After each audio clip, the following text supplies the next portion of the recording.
Welcome to episode 45 of Family Life Mornings. We're a morning radio show on Family Life, a network of stations across New York and Pennsylvania. Our podcast is some of the best moments from this past week. You have to go home now. No, I'm on a roll. Yep, we're talking toilet paper. Aren't you?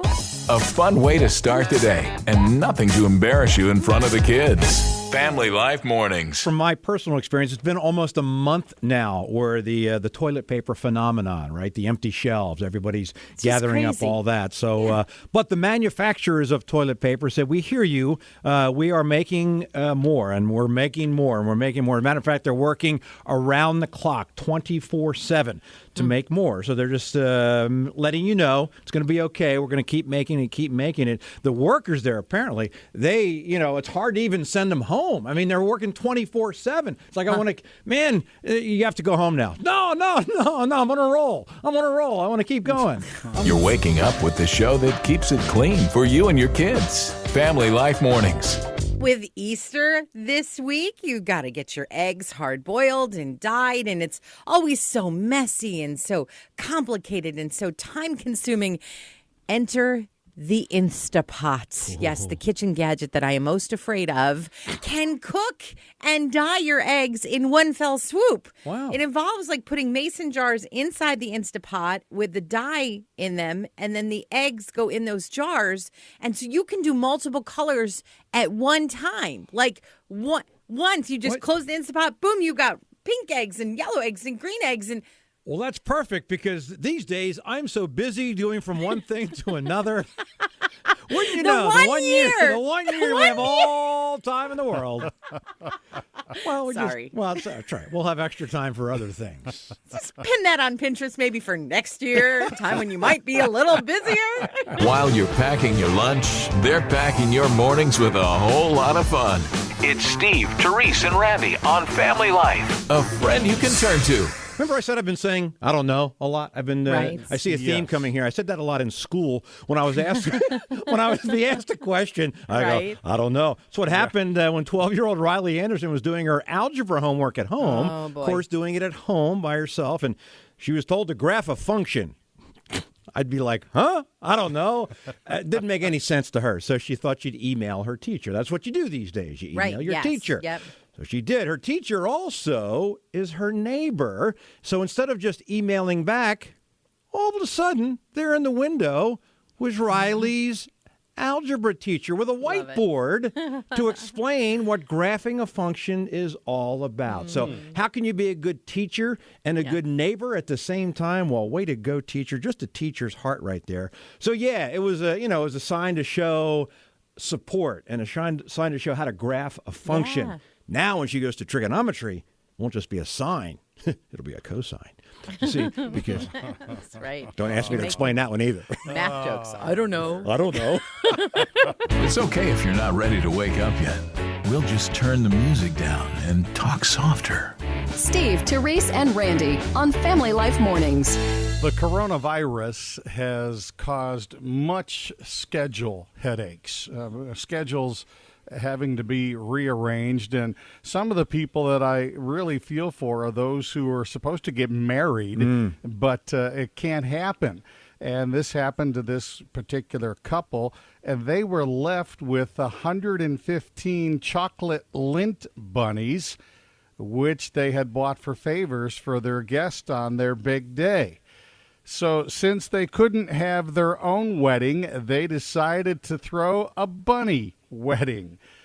Two of the chocolate treats were dressed as the bride and groom, one with a little cute bow tie and the other one with a mini veil.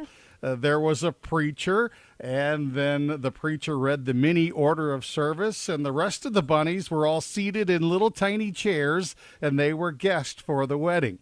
After the wedding got over, the bunnies were transported to the reception in an ark.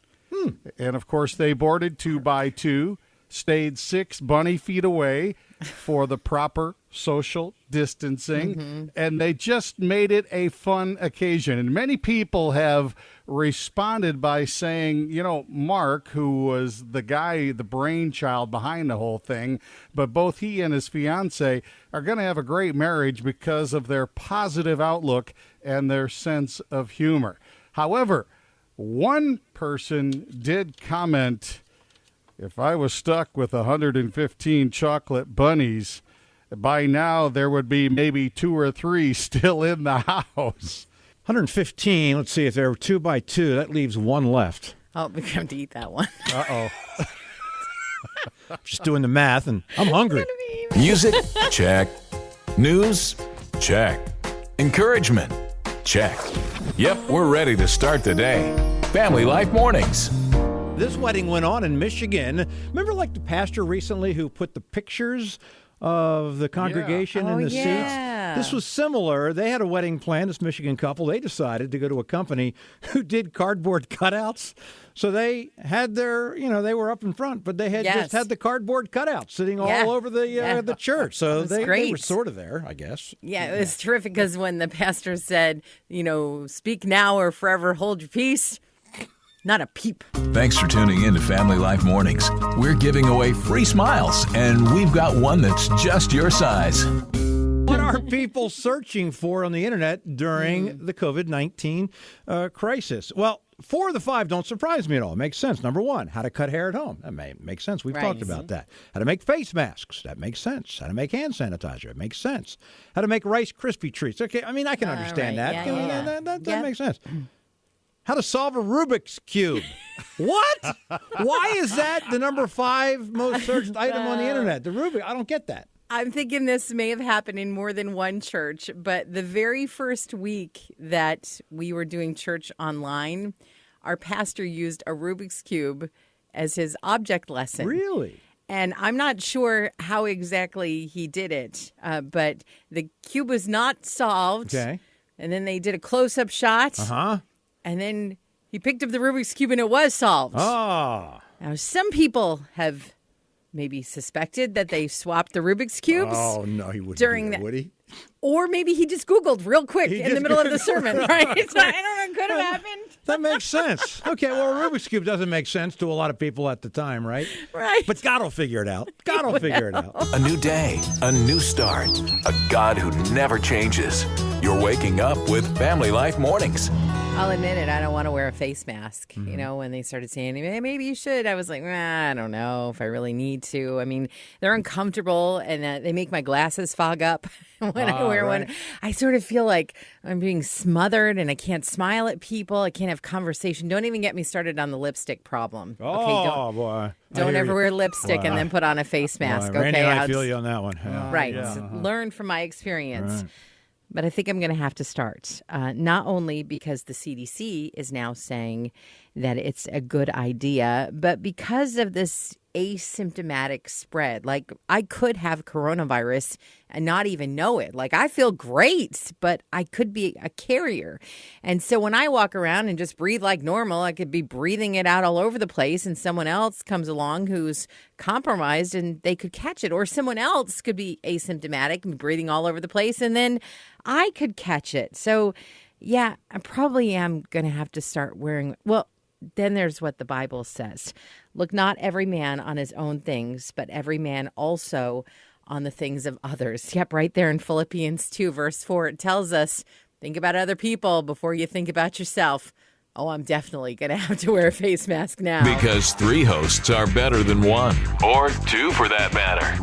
This is Family Life, and we are a friend you can turn to. You know how they say if you want to get ahead at work, you dress for the job you want, not the job you have. You probably have heard that, right? Yeah, sure. Well, the same rules apply to social distancing. You know, maybe when you first started working at home, you're like, I'm going to get up every day and I'm going to do my hair and I'm going to get dressed. I know you guys don't have to do your hair per se. Right. And then, you know, things kind of went on a couple weeks and then you started dressing up like just on the top and wearing like PJ pants on the bottom because nobody could see that on your Zoom call. Right. They say to keep doing that. Dress for the social life you wish you had, and not the one that you have now. It will actually make you feel better. It gives you kind of a better outlook on life, you know? So if your goal is to hang around in your pajamas all day by yourself, then you're doing great. But if your goal is to actually be able to see people again someday, I'll switch out of these pajamas then. That's fine. They're here to wake you up, pick you up, and lift you up. Steve, Terese, and Randy on Family Life. A friend you can turn to. Can't help but think, guys, that with all these stories going on, so many stories we don't even know about, stories of heroes and adventures and things like that, that there's going to be features, TV shows, even documentaries, maybe even full-length movies dealing with the COVID-19 situation in the future, I would think. I don't know that as a fact, but you would think so. Take this one. How about this one for a full-length movie possibility? It was October 27th of last year, 2019, when Bert, it's his name, Bert. I just love the name Bert. Say Bert, You'll feel better. Go ahead, say Bert. Go ahead, say it. Come on. Okay, never mind, man. Bert. You guys don't. I'm trying to say it better. and not be feeling better, but it's not possible. Well, Bert. Hey, Bert. See, there you go. Hey, Bert.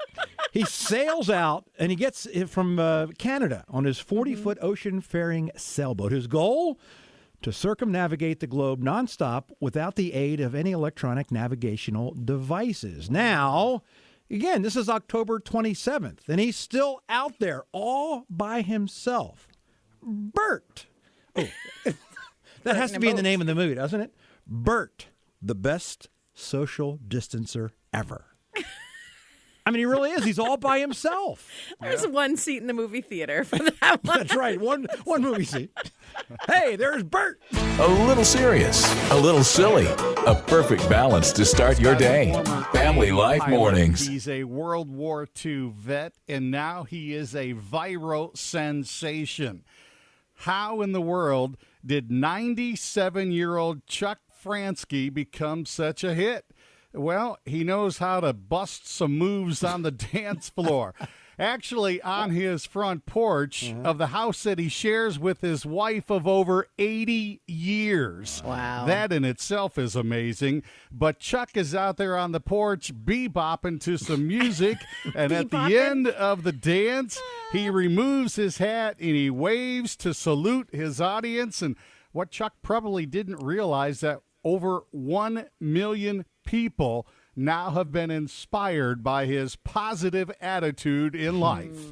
We got such a smile out of Chuck that we thought you'd like to see him too. So go to facebook.com/familylifemornings. I'm just looking at this guy. He makes me smile. He just looks like the kind of guy that you want to sit on the front porch with.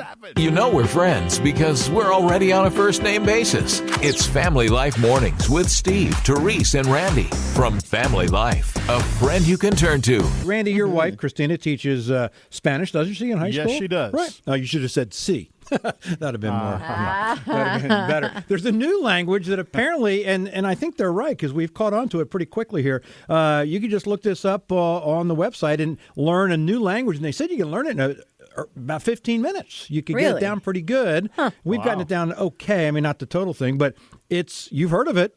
It's Morse code. You can do, maybe you get tired of talking to each other in the house and you just start going, Me get tired of talking to you? You could do something like, we've learned it pretty well, like dash dot dot dot dash dash dash dot, What does that mean? Well, come on, you have to study more. Oh. Come on, Dash dot dash dash dash. Terese, you can't say that on the radio. I am shocked. How about dot dash dash dot dot dot dot. Oh. Dot, dot, dash. Okay, yeah. Dot, dot, dot. Yes, I forgive you. Yes, that's much better. That's much better. Gotcha. Well, hello there, sunshine. Welcome to Family Life Mornings with Steve, Terese, and Randy. A lot of places are actually able to see things they haven't in a while. Was it in India? They said the pollution has gone down so much that they can see the mountains again, which is crazy. LA is reporting some of the cleanest air they've had in decades, and nature is responding. You see things that are happening around the world, and you're like, whoa, that wouldn't have happened without this coronavirus outbreak. Like in London, there's a neighborhood where a herd of deer have moved in because people aren't out like normal. And so the deer aren't afraid. And so they're just coming into the neighborhood and they're wandering around in the streets and they're eating grass. On the plus side now, you don't have to mow the lawn. Oh, dear. Oh, dear.